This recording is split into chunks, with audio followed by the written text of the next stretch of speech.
What I found in my research is that there's a series of qualities that self-made millionaires have. If you have these qualities, your success is virtually guaranteed. The first is to develop a clear sense of direction. You can't hit a target that you can't see. You've got to know what you want in every area of your life.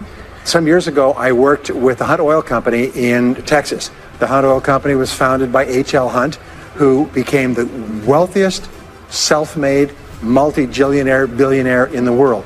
At his peak, he owned 200 companies and had a royalty income of $3 million a day. It may not happen in 6 months, it may not happen in a year, it may not happen in 2 years, but at some point, my dream is going to become a reality. Every single day, we're not waiting for it to happen. We just don't have sight. Sight is for people who live in the present. We have vision. We're going to make it happen before it happens. Many years ago, I started off poor. I started off broke. I started off pretty stupid. And over the years, I began to study the subject of success. And I had one simple idea that came upon me in my late teens, and I think it was the most important idea that I've ever had. And it was simply this, that if you study successful people and you do what they do, you'll be more successful. And if you study unsuccessful people and you avoid doing what they do, then you will not be a failure. And what I want to talk to you about tonight is some of the principles that I've discovered in over 20 years of research. I have studied successful men and women. I have read biographies and autobiographies. I have looked at the characteristics and principles of them. I've studied philosophy and economics and religion and psychology and metaphysics. And I've come to 10 key qualities. Now, there may be more and there may be less, but I find that each of these 10 qualities that successful men and women have, that if you have these 10 qualities, there's nothing in the world that can stop you. Everybody wins and no one loses. Our first interest is to survive. What does it take to survive? Our second interest is to succeed. What does it take to succeed? What does it take for me personally to survive and to succeed?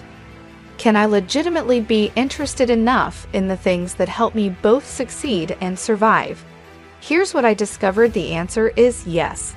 And he was interviewed by a friend of mine on television before he died in the early 70s. And he was asked, what are the secrets to success? He said, the keys to success have only been two through all my life, and I will tell you what they are. He said, number one, he said, decide exactly what it is you want and write it down. And number two is determine the price you're going to have to pay to get it, and then resolve to pay that price.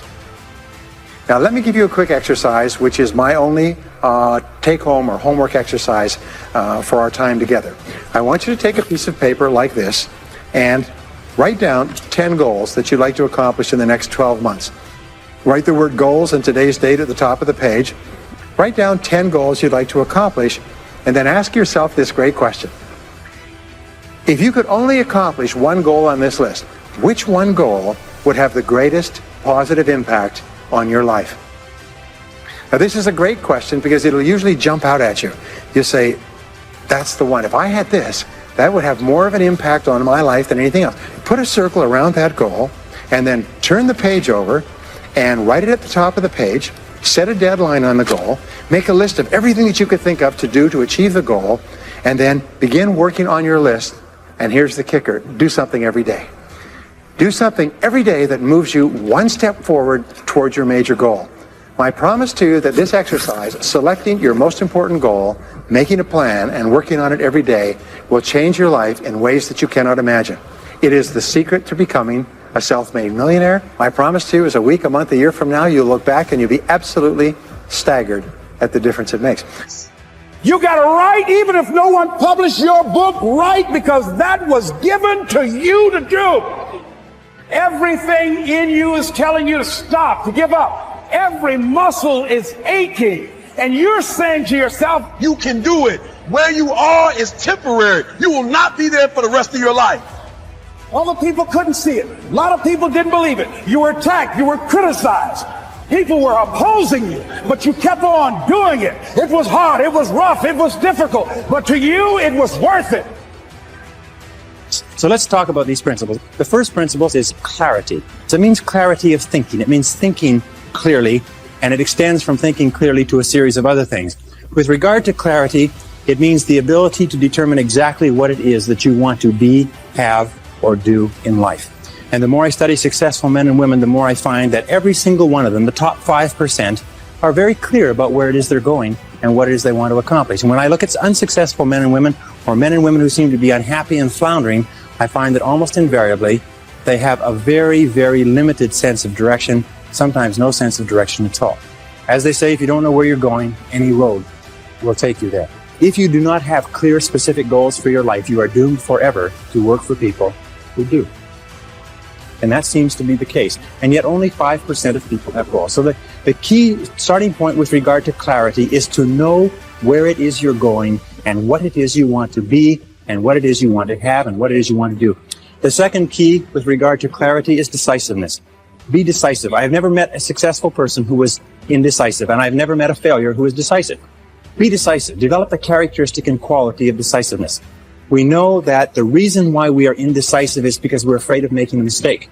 But the terrible thing is that the way that we think becomes a habit, and the habit of indecisiveness can condemn us to failure. We can be talented and intelligent and ambitious, but if we cannot make the hard decisions in our life, and if we cannot make decisions readily, then what happens is we always have to work for people who do make decisions readily.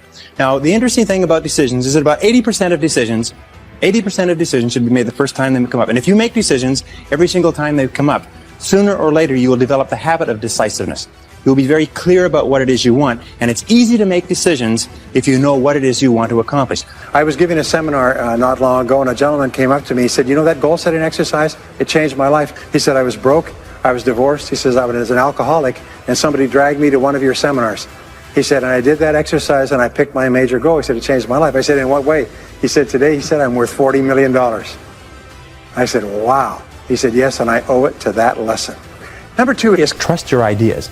And that's the only difference between very wealthy, successful people and the average person, is that they simply follow their intuition. They're not smarter, they're not different, they're not more educated, they're not more talented, they just follow that inner guide. According to the research, all you need is an idea that's 10% new to start a fortune. Interesting point. The single greatest source of self-made millionaires in America, do you know what industry it is? Can you guess? You wouldn't believe it. Dry cleaning. Dry cleaning shops is the greatest single source, one industry that's contributed more self-made millionaires than any other industry. I'm going to tell you something. Most people become millionaires by offering a good or service that people use all the time, and they offer it just a little bit better. They do it just a little bit faster. They put a little bit more grace or finesse into what they're doing. They handle it, they wrap it, they are more polite. The restaurant that has people coming back to it.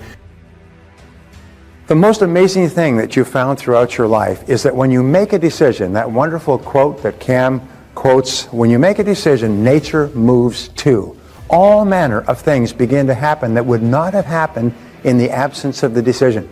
So very often you'll make a decision either to get in or get out, either to do it or not do it, to make a commitment or walk away, and that commitment suddenly triggers a whole series of activities and actions like dominoes. They just start to click. You get phone calls, and you get letters, and you get emails, and all kinds of things begin to happen immediately after you make a very clear decision, which means that you set a very clear goal. And writing the goal down, as we say, is very powerful.